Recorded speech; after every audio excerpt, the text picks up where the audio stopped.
Sadashivasamarambham Shankaracharya-madhyamam Asmadacharya-paryantam Vande Guru-paramparam. Om Sahana Bhavatu Sahana Bhunaktu Aviryam Karavavahai Tejasvinavadhitamastu ma vidvishavahai. Om Shanti Shanti Shanti. Om Tat Sat. Om Namah Shivaya.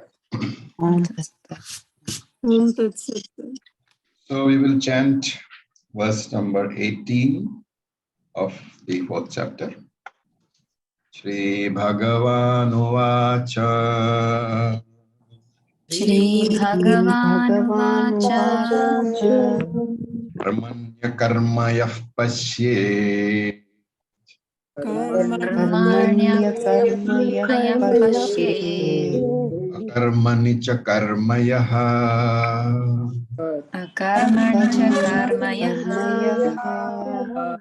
Sabuddhiman manushyeshu. Sabuddhiman manusheshu. Sayukta kritsna karma krit. Sayukta kritsna karma krit.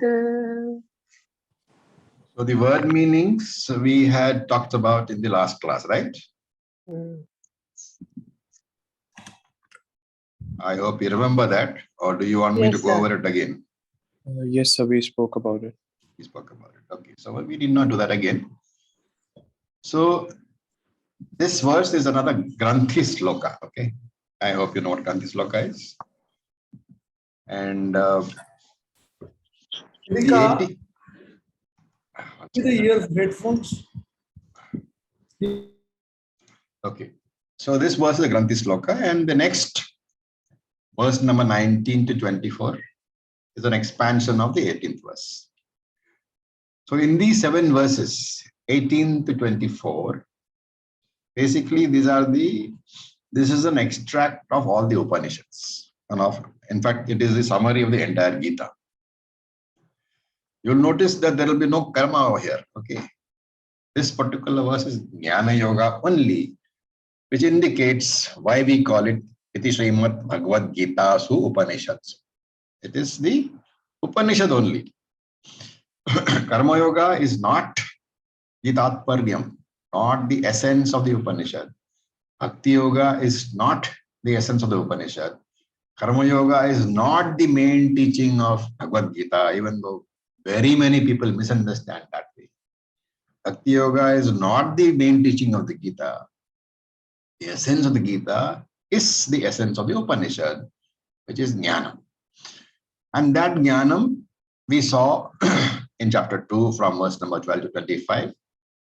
Here also in chapter 4 from 18 to 24, we are seeing the Jnanam. So let us first, before we come to the verse proper, briefly review the basic ideas which Vedanta teaches. So every individual, every jiva has 2 parts. What are they? Anatma, Anatma. Atma, Anatma, right? So the Deha Amsha, the body part, and the Atma. Atma is not Amsha. We can say Deha Amsha because it's a part, but Atma is the consciousness principle, which is all pervading. So every individual has 2 portions, Deha Amsha and Atma. And it is because of this consciousness principle that the body-mind complex is sentient.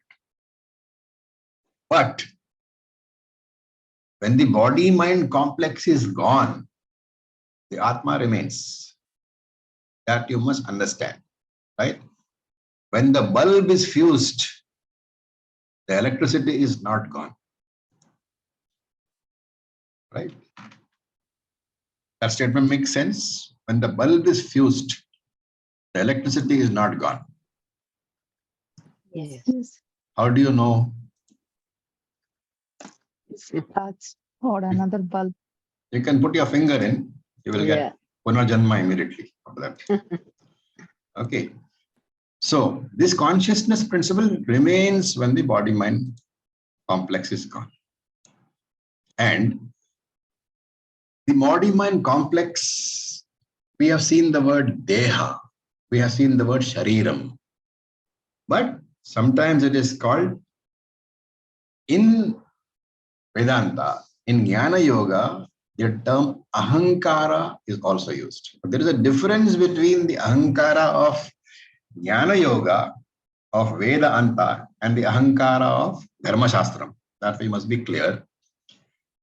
The Ahankara of Dharma Shastram is referring to an undesirable quality in a person. For example, unjustified ego, unjustified pride. All these are called Ahankara in Dharma Shastram. But in Vedanta, in the Jnānayoga part, Ahankara simply means the RC, which can be the subtle body plus the gross body, Sukshma Shariram plus Thula Shariram plus the consciousness. And therefore, Ahankara is subtle body plus gross body blessed by consciousness, which we are calling the RC.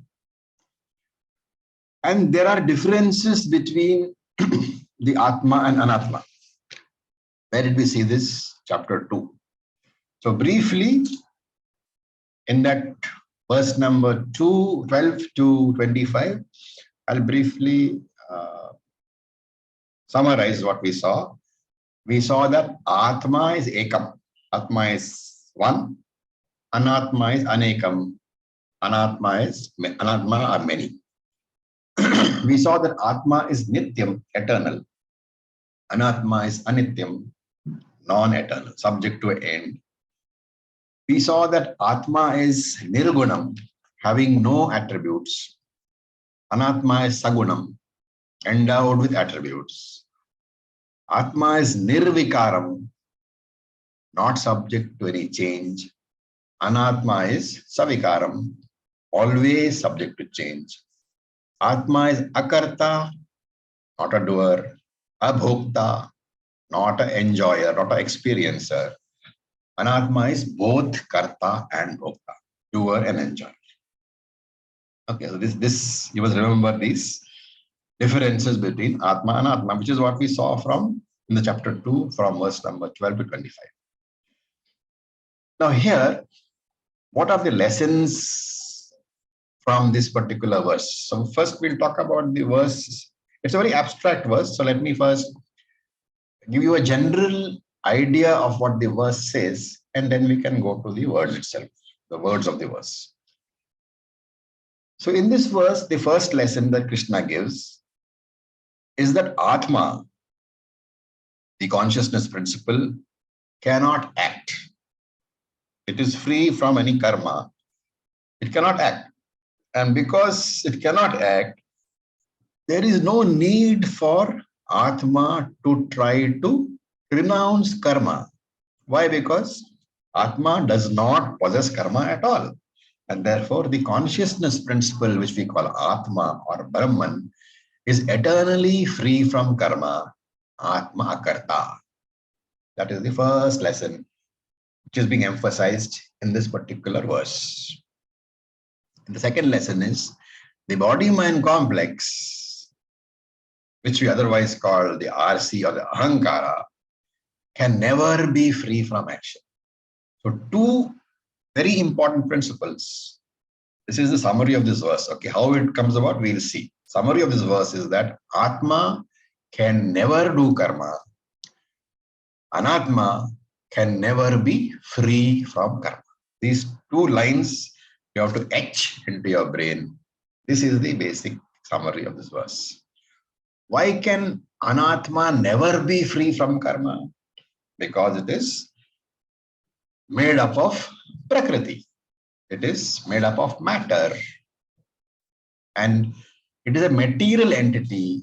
Matter is three gunas. Three gunas are constantly in motion. And therefore, matter can never be free from karma. From the viewpoint of, from the scientific viewpoint, if you look at matter, a scientist will tell you it is a biochemical complex, right? That is what they say. From the view of Tattva Bodha, Shastram, we say it is a Pancha Bhautika Sharira, made up. It is a combination of the Panchabhutas, and therefore it is Pancha Bhautika. So that is from the viewpoint of Shastram, and from the viewpoint of science, it's a biochemical complex. And therefore this matter is always in motion. And something to be understood here is what is the real meaning of matter is always in motion. You have to understand that even when you see a motionless object, you should know, because that object is made up of matter, even though you cannot see the motion, there is always motion. If it is matter, it is in motion. It is always moving, always doing karma. Right? And the representation of this is the figure of Nataraja. Nataraja is the eternal dancer. In the figure, in the statue of Nataraja, it is motionless, right? How do you know that he is dancing? If you look at his hair, jata, a proper, traditional statue or form of Nataraja, you will find that jata is parallel to the ground. It is in movement. And this Nataraja represents the matter, the Vishwarupa, the universal form of the Lord. Even that universal form, it is perpetually in motion. And from that you have to extract. You look at the biggest galaxy, it is in perpetual motion. You look at, why is it in motion? Because the universe is expanding. And the galaxy is so big that you think it is not moving. But intellect tells you that, science tells you that the universe is expanding at a phenomenal rate. And therefore the galaxy is moving, even though you don't see it moving. The earth itself, look at the earth, the Prithvi on which we stand. We think it is stable, right? We think nothing moves. I'm standing on something which is not moving. However, science tells you that the earth is spinning around its own axis at a phenomenal rate, 1,000 miles per hour, something like that. Right? Not only that, it is moving around the sun. The earth covers, do you know how many miles the earth covers in one calendar year? Almost 600 million miles, which gives it a speed. The movement around the sun of the earth is at a speed of something like 67,000 miles per hour. Imagine, I am sitting in Nirvikalpa Samadhi and I'm saying I am motionless. But Ishvara is laughing, is saying, no, you are not motionless. You are moving around at 67,000 miles an hour. And therefore at Anatma motion, at Anatma level, even if you see Anatma in motion, you have to understand that motion is present, because Anatma can never be at rest. That is the first lesson. Krishna wants to say that at Anatma level, karma cannot be given up, while at Atma level, karma need not be given up. What is the wisdom? What is the wisdom that I extract from these two things, from these two statements? What are the two statements? At Atma level, karma need not be given up. At Anatma level, karma cannot be given up. These are the two statements which are the essence of this verse of the 18th sloka. what is the wisdom that I extract from here? At anatma level, never try to escape from karma. At your body, mind, sense complex level, you can never escape from karma. So accept all actions at anatma level. But at the real nature level, at the permanent atma level, accept that I cannot do any karma. At anatma level, I cannot escape from karma. At the level of atma, it is simply not possible for me to do any karma. Therefore, at atma level, I am always peaceful. At anatma level, I am always doing some action. And therefore, if I have to understand that I don't do action, how do I understand? Because I am a composite being, anatma, and atma. And therefore, if I have to say that I am akarta, I have to renounce the anatma portion as not being me. And when I renounce the anatma portion, I am renouncing the karma also, because karma belongs to anatma. And that is why this wisdom is called jnana karma sannyasa. What does it mean? Karma sannyasa through jnanam. Renunciation of karma through jnanam. And what is that jnanam? That I am atma. In essence, I am atma.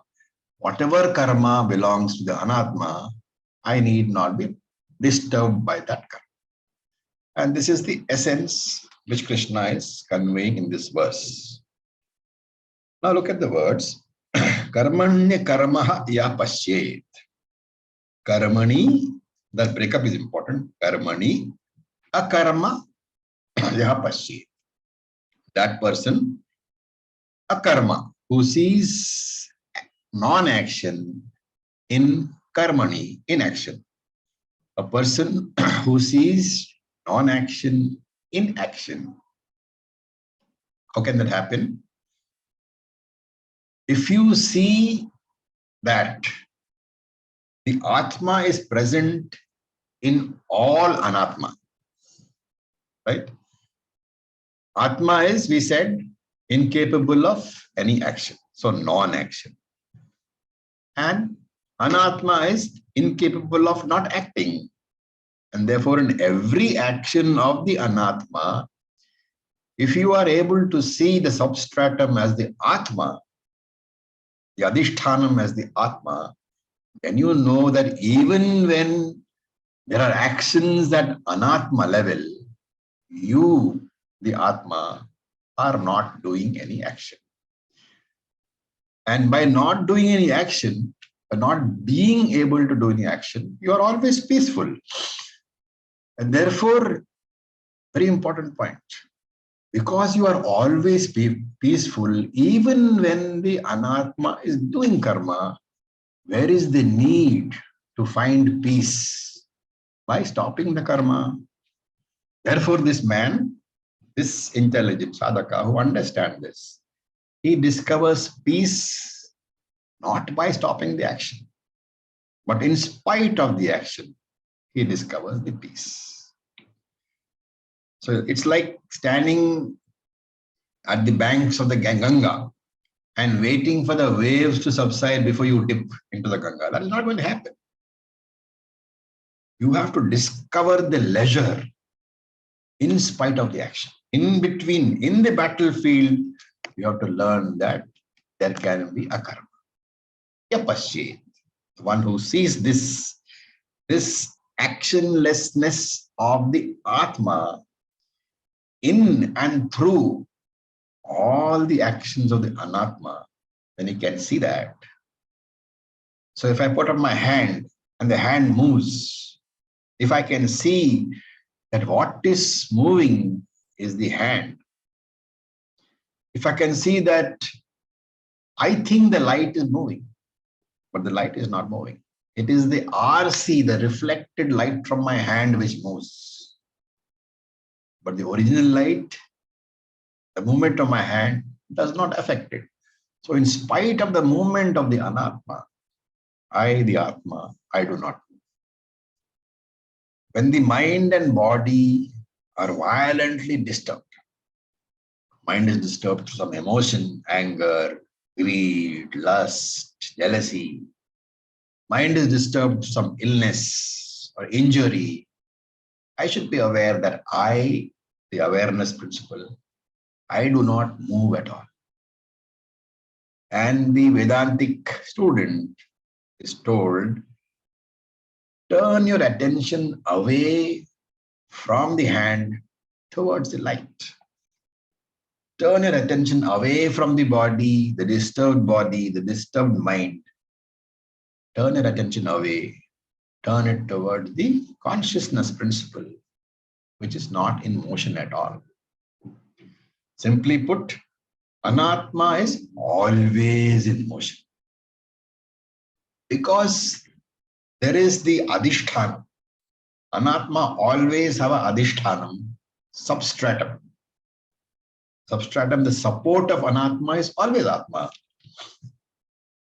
And what I have done is I have done Adhyasa, a false superimposition of what? On what? Of the movement of the Anatma, I have falsely superimposed upon the non-moving Atma. And the Jnani or the Vedantic student understands this. He looks through the movement of the Atma and he sees the motionlessness of the Anatma, of the Atma. Looking through the movement of the Atma, movement of the Anatma, hand is moving. I am looking through that and seeing the non-moving light. Similarly, the body is disturbed, it is moving. The mind is disturbed, it is moving.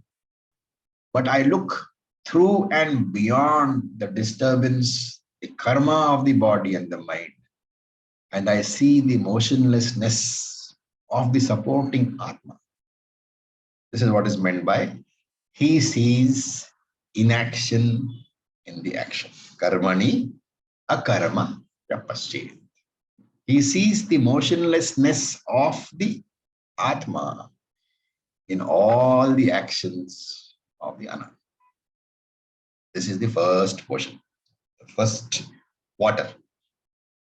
Have you understood? Acharya, may Yeah. I ask a question? Yes. You are saying that Anatma is in motion. Is Yes. it to be interpreted as if in motion? Because No, Anatma is really in motion. because then Jagan Mithya, so isn't No, it no, an don't connect those illusion? things right now. We'll come to all those things. Okay. Leave all that right now. Okay, thank you. So don't go beyond the immediate words.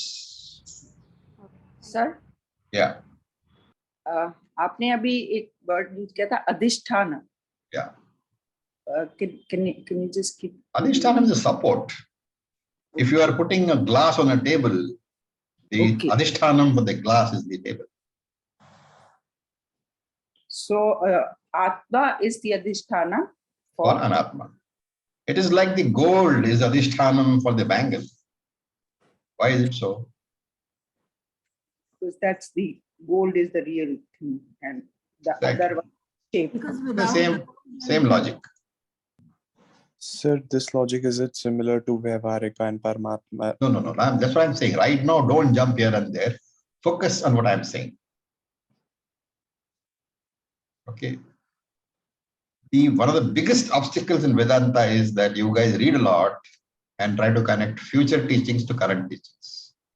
Ultimately, when you come to finish the Gita, you will understand everything.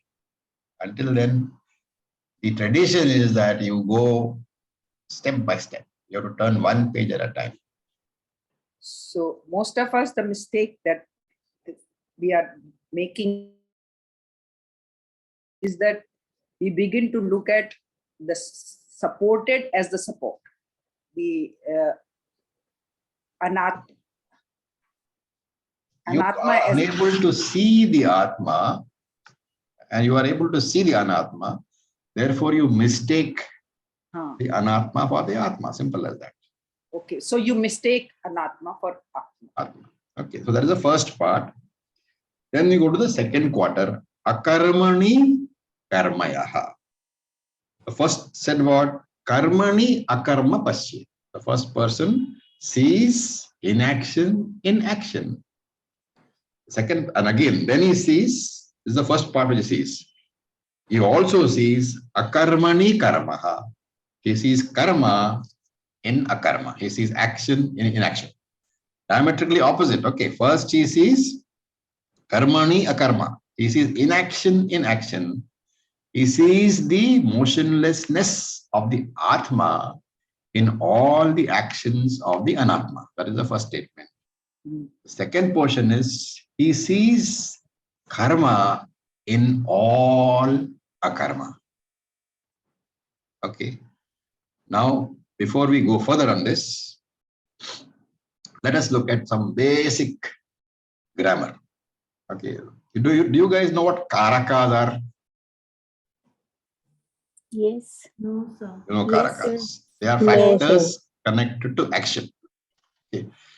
In fact, if you have studied Hindi grammar, I'm sure all of you have studied Hindi grammar, excepting a couple of people, Vaishnavi and June. Then I'll explain carefully. There is a, you must have, committed to memory this thing. Karta ne, karma ko, karan se, sampradadan ke liye, apadana se, adhikaranam me. Remember? Yes, sir. Yes. Yes. Yes, sir. Yes. So these are the words which you're going to discuss. So these are factors of action. Without these factors of action, any action is not possible. That's why they call karaka. Karma karakas. Karaka means that which enables an action to be done. What is the first karaka? Karta, the subject. What is the second karaka? Karma, the object. The third karaka, karanam, the instrument by which the action is done. The fourth karaka, sampradanam, the cause for the action to be done.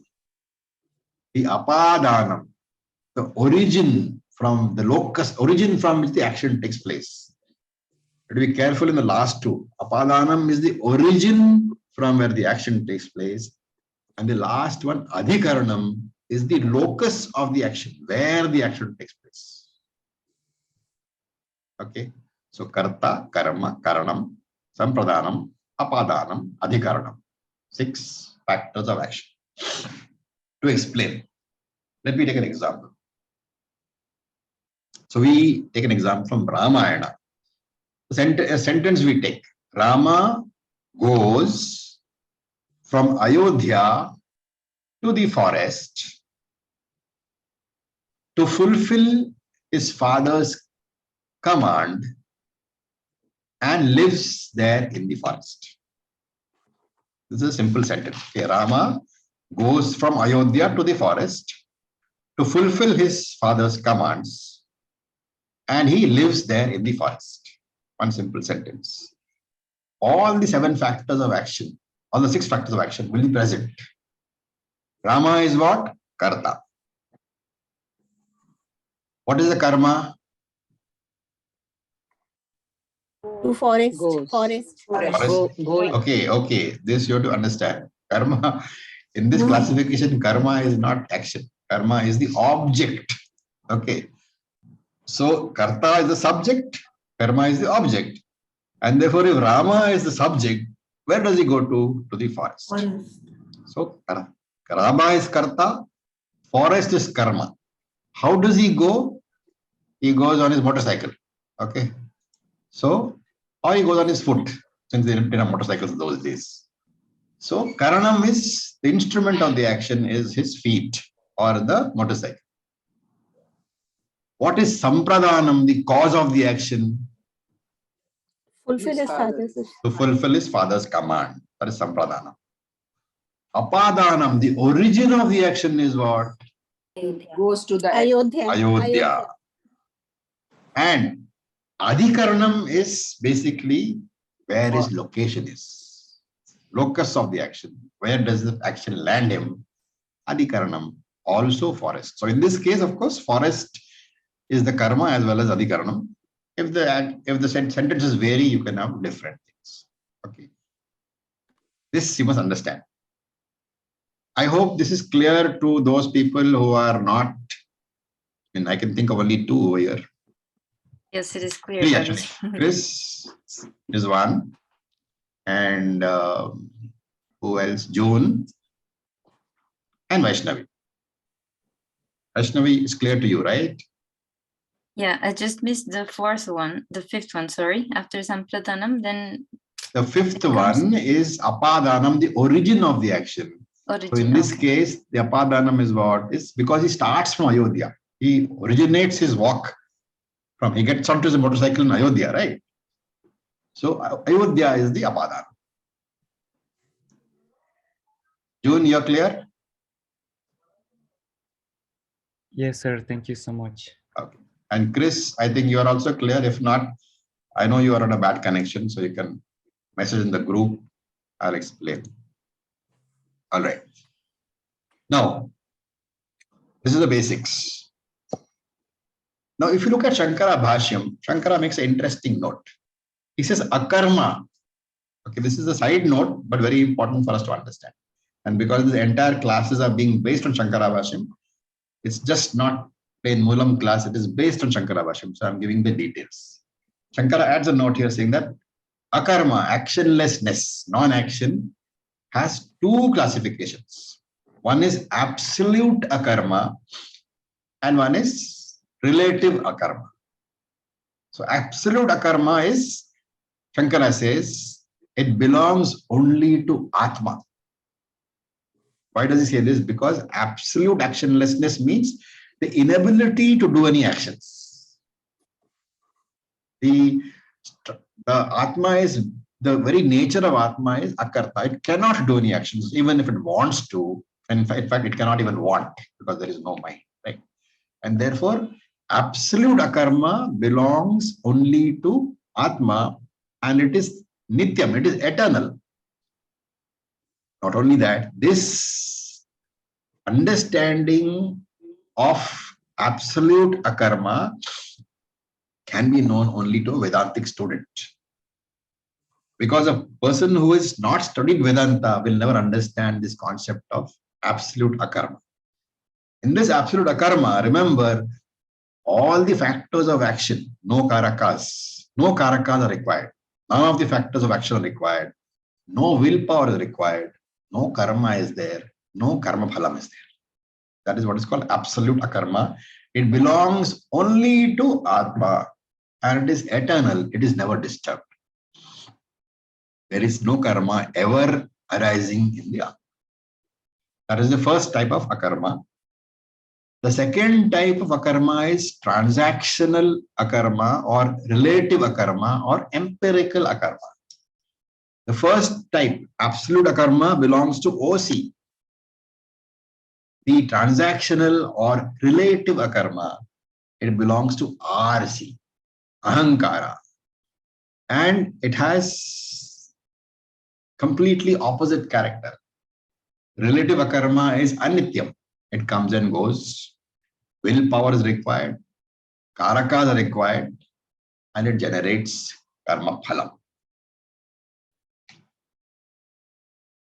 And so Shankara looks at this verse and he says, akarmani says, Shankara says, akarmani here refers to relative akarma. It is the akarma, the non-action of the RC, not of the Atma.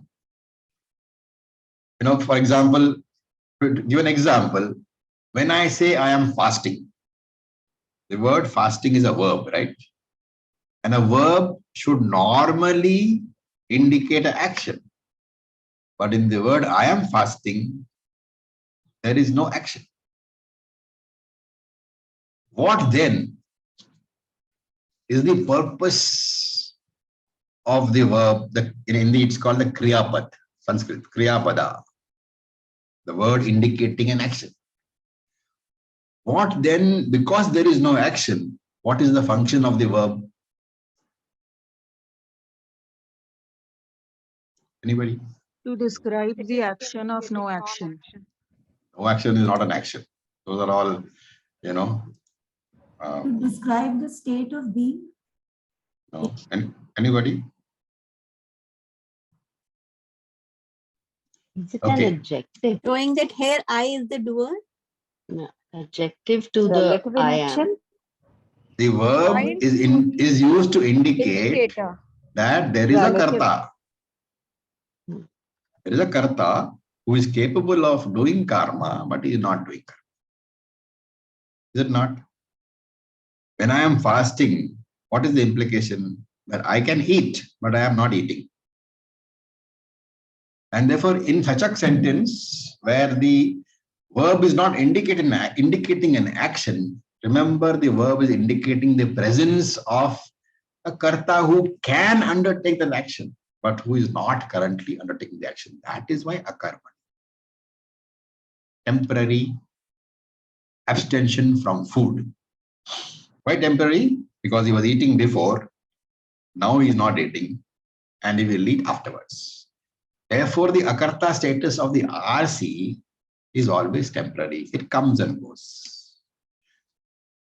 And therefore, he says akarmani here reveals the non-performance of the actions of the RC, who is a karta, who has the capability of performing actions, and it should not be used to indicate the Atma, who is incapable of doing action.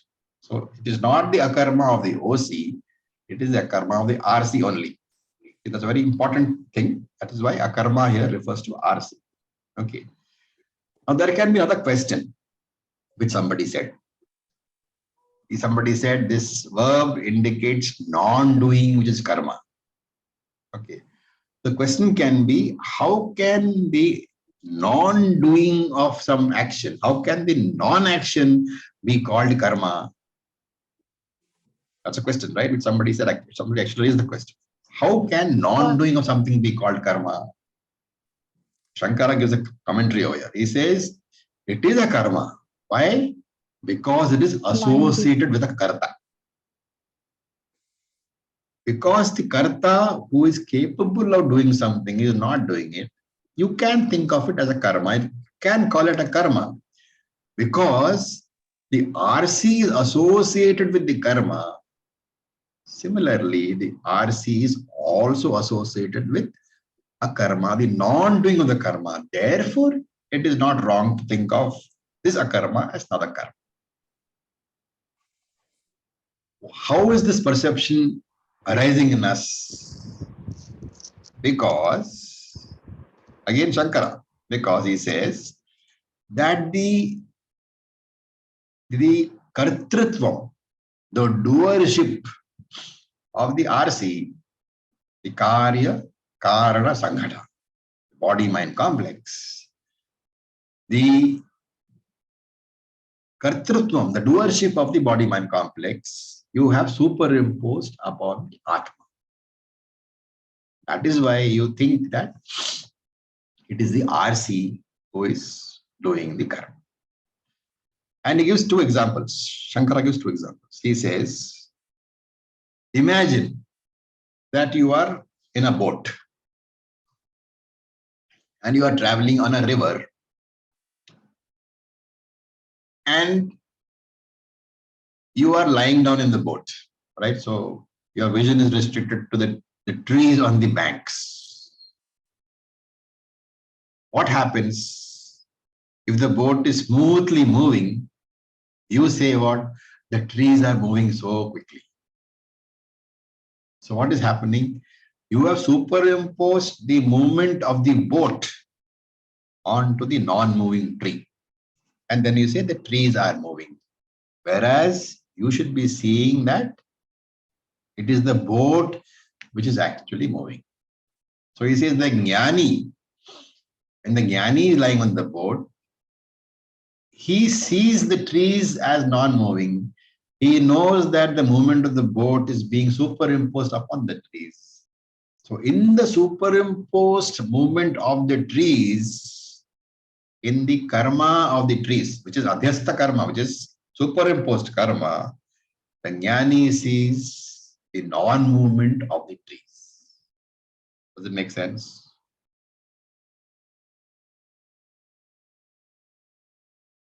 Yes. Okay. Not understood. Everybody understood? No. No, What is it that you've not understood? I think we will have to really listen to it again and then sit with each word and then. I am saying that you are lying in the boat, or let us say, forget about the boat. You are in a train, right? And you are sleeping in the train, in the middle berth, and the window slide, window is open. Okay. Now, when the train starts, let us say it's a very good train. It starts, you feel no movement, nothing. What happens? You see the platform outside moving, don't you not? Yes. Yes. So do you tell yourself that platform is moving? No, What is being perceived? You are perceiving the platform moving. What is your understanding? the platform is static. It's the train that's moving. But you are actually seeing the platform moving. So in the movement of the platform which you are seeing, what are you seeing then? Intellectually, you have dismissed the movement. You say the platform is not moving. And then, see, this is a process of thinking which is instinctive, right? What is the process? I see platform move. Number two, I know platform doesn't move. Then I have to reconcile the movement of the platform. What my eyes show has to be reconciled.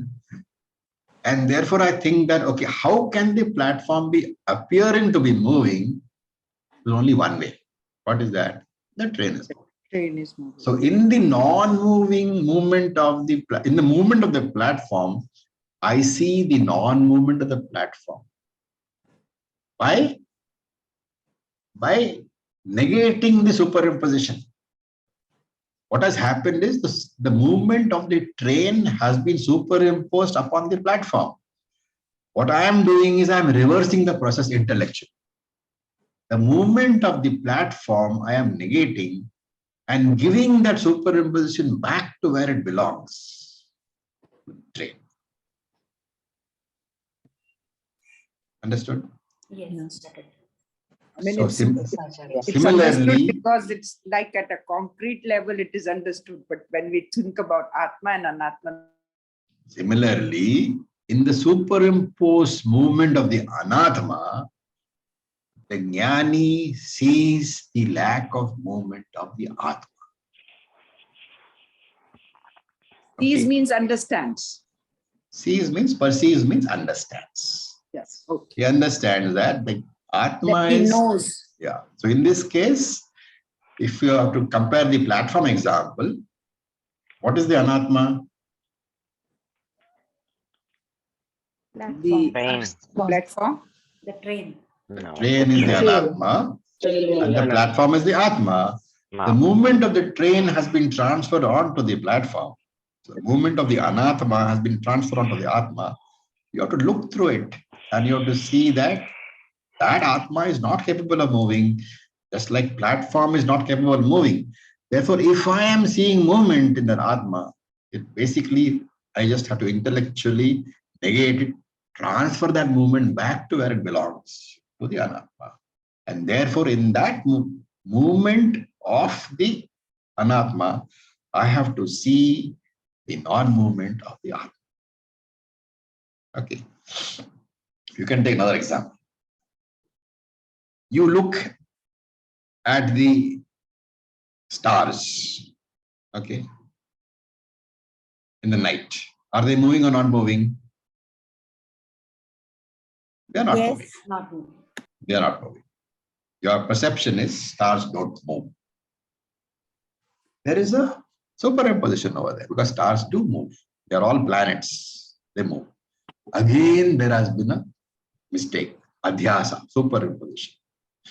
Therefore, from here, from these examples, what are we to extract? We have to say that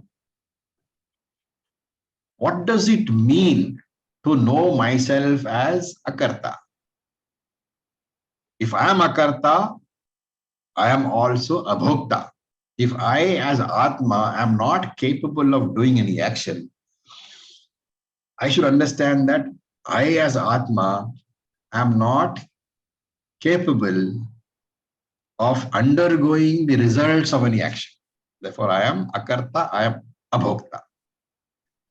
This person who has this complete vision of what? The vision of akarma in karma, inaction in action, and action in inaction. That person is called Kritsna Karmakrita. He has completed all his actions because he no longer has the notion aham karta. When you say Kritsna Karmakrita, it means a person who has completed all actions which he needs to do. How is this relevant? Because we just said the body mind sense complex can never stop acting, right? How do you know what is the last action of the body mind complex? When can it stop acting? The last heartbeat before the body dies. That is the last karma, the last heartbeat or the last breath. It is the last karma of the body mind complex. Therefore, you can never say that Krishna Karma Krita from the point of view of the body mind sense complex. Therefore, he has understood that he is the Atma. He knows I am not a karta. That person who knows that he is not a karta, he is Krishna Karma Krita. Right? And this has to be understood very, very clearly because a lot of spiritual teachers, they tell us surrender the ego. Is it not? The first and most useless piece of advice which you get is surrender the ego. Why is it useless piece of advice? It's impossible in the Anatma level. No. Who surrenders the ego? I is still there. The doer is still there. The Atma ego doesn't is the one who surrenders. Ego is what? RC. Huh. He is the one who surrenders the ego. How can you surrender yourself? You can surrender only what belongs to you. But you are the ahankara, you are the RC. There is the question of surrendering yourself.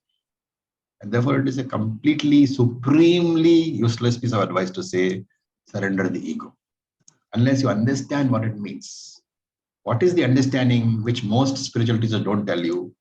The surrendering of the ego is possible only in terms of understanding what I am not that. I am Atma.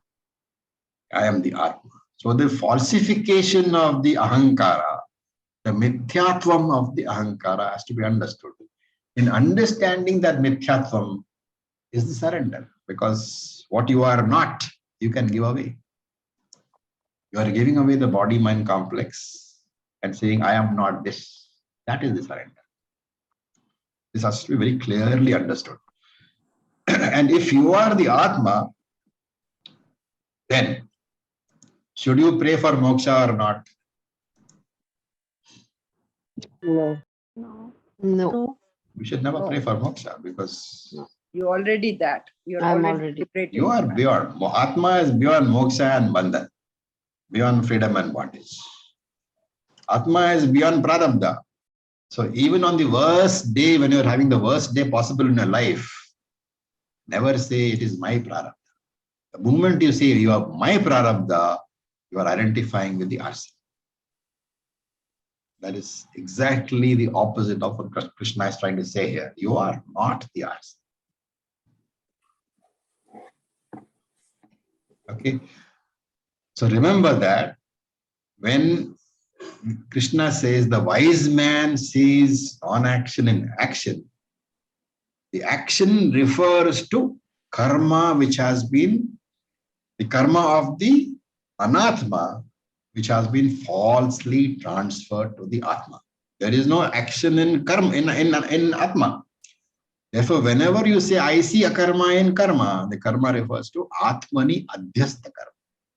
Karma which has been falsely transferred to atma, karma which belongs to Anatma, which has been falsely transferred to Atma. Therefore, in that superimposed karma of the Anatma, he sees the akarma of the Atma. And we have seen this earlier in chapter 3. Ahankara vimudatma kartaramiti manyate. So only false karma, adhyasta karma, superimposed karma, only such a karma can be negated. Right? You can negate through jnanam, through knowledge, you can negate the false snake on the rope. But if you see a snake in the forest, don't try to negate that snake through knowledge. That is a real snake. Only a false snake can be negated. Only what is adhyastha, what is superimposed, can be negated. The real can never be negated. Right? And therefore, in the anatma, which is supposed to be doing karma, anatma is supposed to be doing karma all the time. In that anatma, you cannot see akarma. You must remember, in anatma, you can never have akarma. So if you are saying that I am seeing akarma in anatma, you are not referring to the karma of the anatma. You are referring to the akarma of the atma. Okay. Or relative akarma. Your pardon? Or relative akarma. In that What? case, we are there. There is no relative akarma. That Akarma was belongs the to Atma. Always. The words are very important. Akarma belongs to Atma.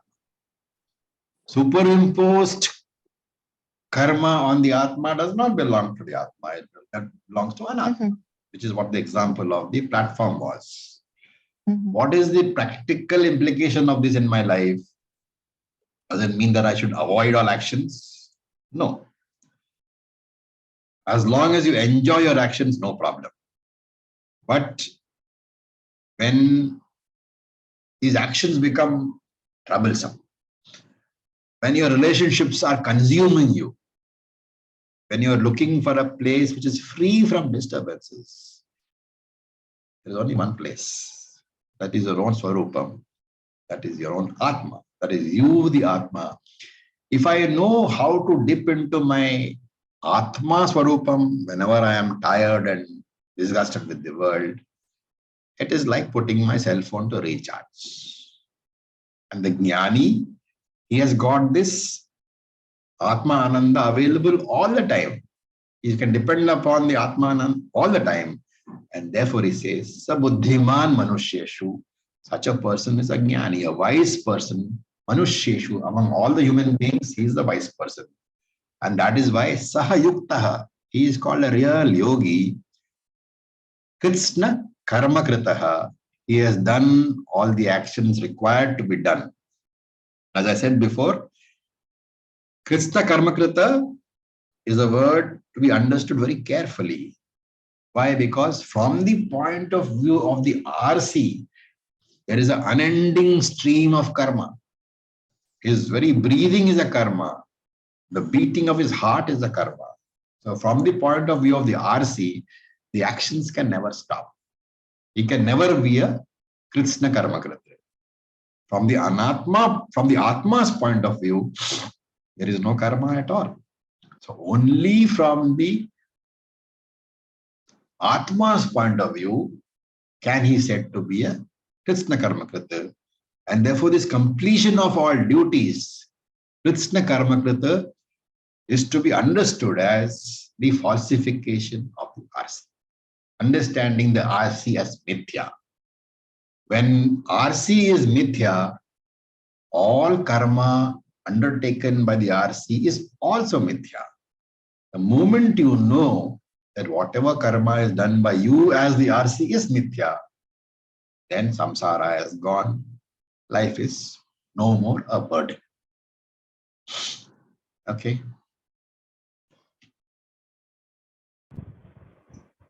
And therefore, you will find that in all chapters, this central idea, not only just Bhagavad Gita, Upanishad, everywhere, the central idea that the body mind that the anatma can never stop acting, the atma can never act. This central idea will be repeated in every Upanishad, in every chapter of Bhagavad Gita. You will find this.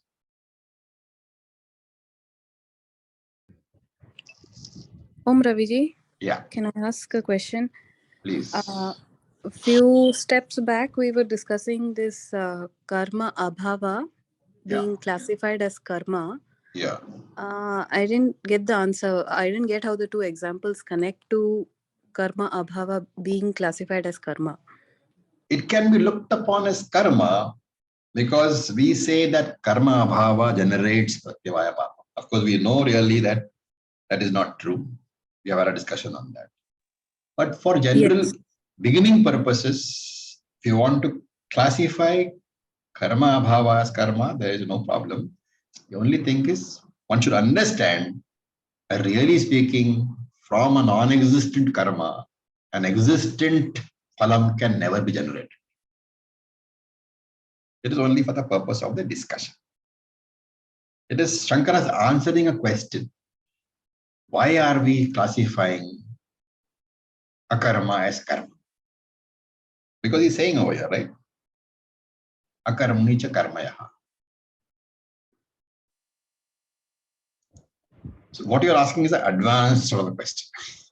Okay, that has to be related in the background of the Asat Karyavada.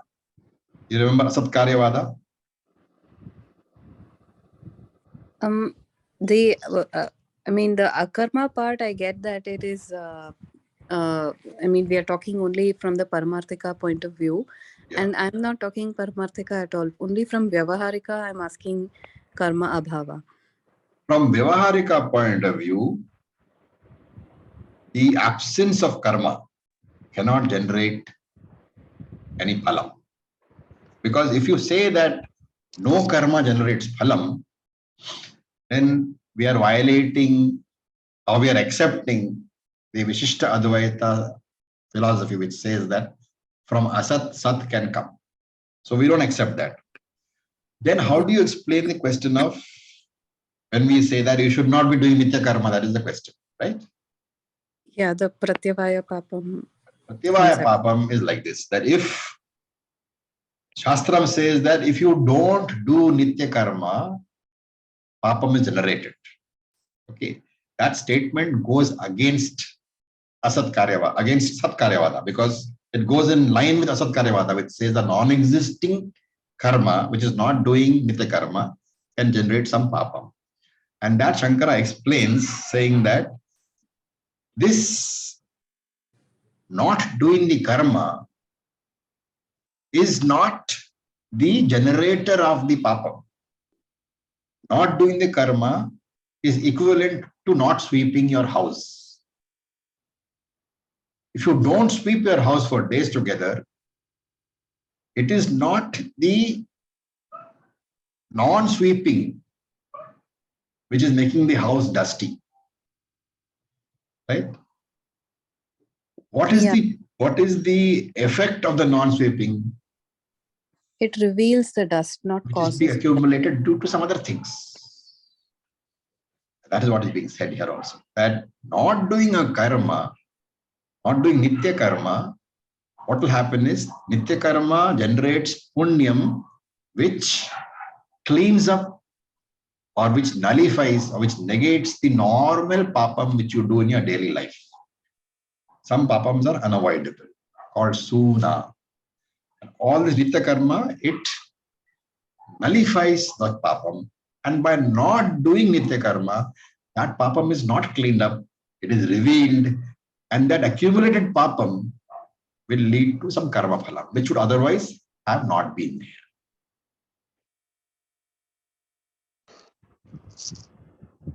Acharya ji, I'm a little confused about this. Like inaction is inaction and action can be understood, but action in inaction, that portion I'm not really very clear. Action in inaction. You are sleeping on the bed. You are absolutely motionless. Is it inaction? Yes. No. Because the heart is pumping. You are breathing. And therefore, if you are looking at matter and anatma and you think that it is inaction, Krishna is saying, don't think that. Wherever matter is, wherever anatma is, there is always action. Even in the wall, which you think is inactive, you look at the wall with a electronic microscope, the electron microscope, what will you find? The ions still, there is movement. Constantly moving. That's simple. It is as simple as that. That's why I said the understanding is very simple. Atma cannot move. Anatma has to move. So Whether even if you see anatma as not moving, your understanding should be that it is anatma, therefore it is moving. If you see atma as moving, your understanding should be that it is atma, it is not moving, and therefore I have superimposed the movement of something else onto that atma. Thank you. Oh, Acharya. Yeah. Acharya, initially at the starting of the lecture today, we spoke about experiencer, that we are not the experiencer. Will we cover this today, or we will cover this in the next You are not the class? experience. How are you the experiencer if you're atma? It all depends on what you mean by I. If you say you are the RC, you are definitely the experiencer. If you say you are the OC, you are not capable of being experiencing. Yes. That is the meaning. Okay, sir. Thank you. Acharya, when you said about the ego, dropping the ego, all spiritual seekers saying, isn't it in the terms of the, not the Vedanta type of ego, the I as the, that, that power or the... You cannot. The ego here, surrender the ego means surrender the I. That is what they are saying. The I means the RC. RC can never be surrendered. Accepting my understanding the RC is not me. The understanding that I am not the RC, which means I am the OC. That is the surrendering of the RC. Okay, so you mean to say whenever a spiritual speaker talking about the ego, a Vedanta speaker, so they are supposed to If be it is a talking Vedanta wisdom speaker and... talking, then he is meaning what I say. Okay. If it is one of the gurus talking, he probably doesn't know what he's saying. Okay. Clarity in thought is not, very strong among Rajasic spiritual teachers.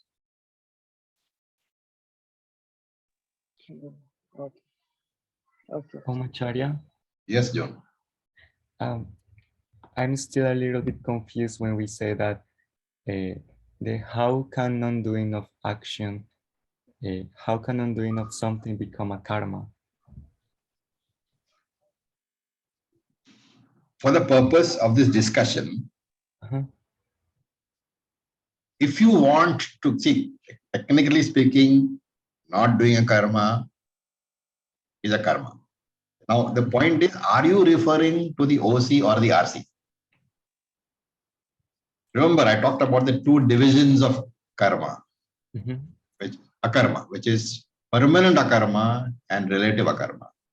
From the point of view of the Atma, permanent akarma is there. There is no doubt, trouble about that. From the point of view of the RC, not doing a karma is associated with the karta. When you say, I am not eating, you're also saying that I am a person who ate in the past and I will eat in the future. So that verb is indicating the presence of the eater. Not eating when you say, it is indicating that there is a person who eats. Okay. In that way, the non-doing as well as the doing, both are associated with the doer, with the karta. It is only in that sense, but otherwise what Meda says, it's a very valid point. No non-doing, there is no akarma can lead rise to a karma phalam. Because the moment you say karma phalam, you are postulating a karma. Okay, so the non-action can never lead to a phalam, a fruit. Yes.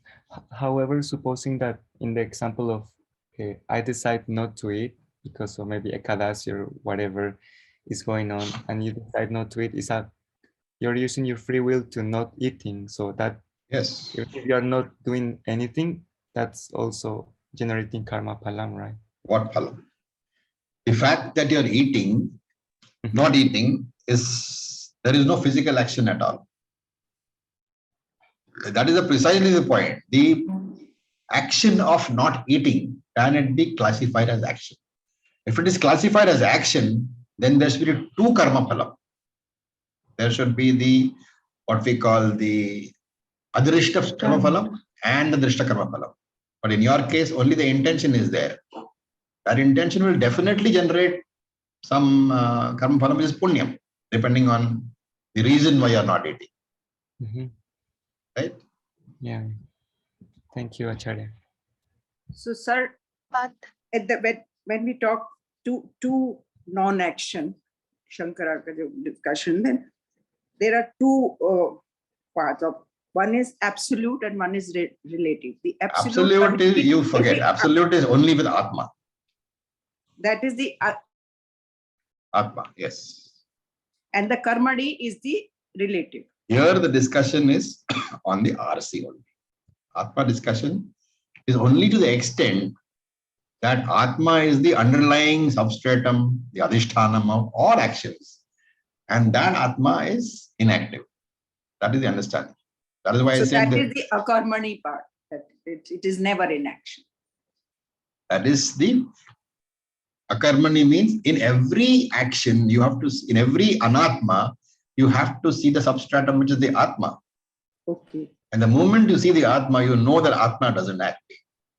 It is only the relative, the part. I think we should probably contemplate the platform example. Once you do a lot of mananam, the platform example and the tree example, you'll understand carefully. That this understanding is very, very essential. So I would urge all of you all to, write it down. If you have any doubts, then you raise the doubt in the class, but write it down, because contemplation requires clarity of thought. Can I ask one question? Yes, ma'am. So as June was asking and said that intention is there, but non-fasting, there is no physical action, but it will generate karma phalam. But what I understood that along intention will give the adrishta phalam, punnam or papam. But if there is no physical action, then actually there is no drishta, adrishta, nothing. Am I wrong in my understanding? You're correct. There is no drishta, because there is no drishta karma, there is no drishta phalam also. But without physical action, will there be adrishta phalam also only with the intention? Adrishta phalam generates, in this case, yes. So is it not that it is probably reducing papam? Because if I would have eaten, and in that case, because I If you are, and that's a concrete example, if you are taking it for the purpose of doing chitta shuddhi, then what is the phalam? You are fasting. Yeah. As a what I call spiritual practice. Chitta shuddhi is the only phalam which you get, nothing else. Unless you're saying that my body becomes thin, which is possible. But Ravi ji, there is a kind of drishtafalam of feeling hungry also, right? Yes, that is true. But can that be directly attributed to not eating, or is it attributable to no food entering your body? But the cause of no food entering is not eating. Is not correct. But then you're violating asatkarya. You are saying that by not doing something, I'm going to feel hungry. I know I have asked you this many times about this karma abhava. Like I asked you before about the homework, like me not doing homework and then I get punished for it. See, the one answer which for all this is that when you talk about prativaya papam, you should confine yourself to scriptural mandates. That is the correct answer. When you say that I am going to not do karma mandated by the scripture, then this pratyavaya papam discussion comes up. But the moment you go into laukika area, worldly things, then the question of whether that particular action, non-action leads to consequences, that becomes very, very, you can't apply the same logic, right? If, for example, you see a person dying on the road, you have the ability to save him, and you don't. Does it lead to papam or not? Not just pratyavaya papam. Therefore, non-Vedantic or non-Vaidika karma is not covered by that exception. That is why you always land up in this situation where we talk about Vaidika karma, non-doing of Vaidika karma, not generating any papam, accepting pratyavaya papam. From there, if you jump to worldly actions, it's a different world altogether. So those arguments no longer hold good. So if you say that non-eating is not a karma, then you should not be feeling hungry. But in the world, non-eating is a karma. That is why it's called karma. Because associated with the karta, and that is why you feel hungry. Does that make any sense? Meda? I'm thinking. You have to think a lot about these things. Just remember that pratyavaya papam discussion is always in connection with nitya karma, which is scripturally mandated karma. You should not use that argument for laukika karma.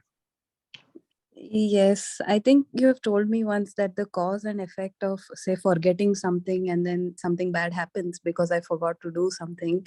Yeah. It seems there is a cause and effect, but we should not take it that way. No, for laukika karma, definitely. If you're not done your homework and you get beaten by your teacher, there's a direct cause. Yeah, that is what. That is worldly karma. But if you have not done nitya karma, you cannot generate papa. That is what is the argument. In fact, Shankara clarifies this. I think we discussed this in Bhagavad Geeta class long ago. But yeah, there you said it is for Vaidika karmas. It comes to Pratyavaya Papam. Yes. But yeah, there's still the question of karma abhava in Laukika sense.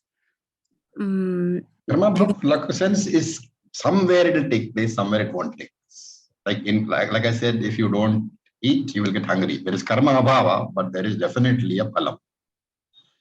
If you don't do your homework, you'll get punished. Karma bhava, but definitely phalam. So laukika, you should not try to extend that logic. Or in laukika case, it is associated with the RC straight away. That is why Shankara, that is why this fellow says, Shankara says that in that case, you can classify abhava also as karma, where it is directly associated with the doer.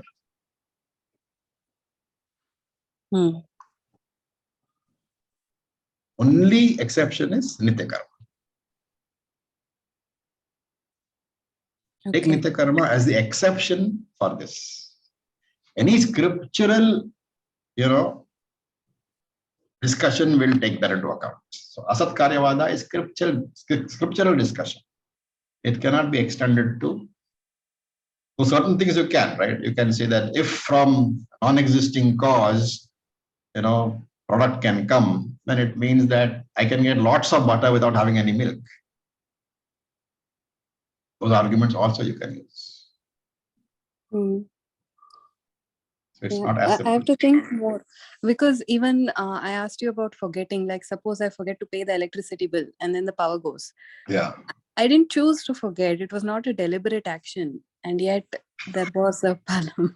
That's probably some sort of, unrevealed papam. Forgetting. Some pratyavaya papam and landed up somewhere.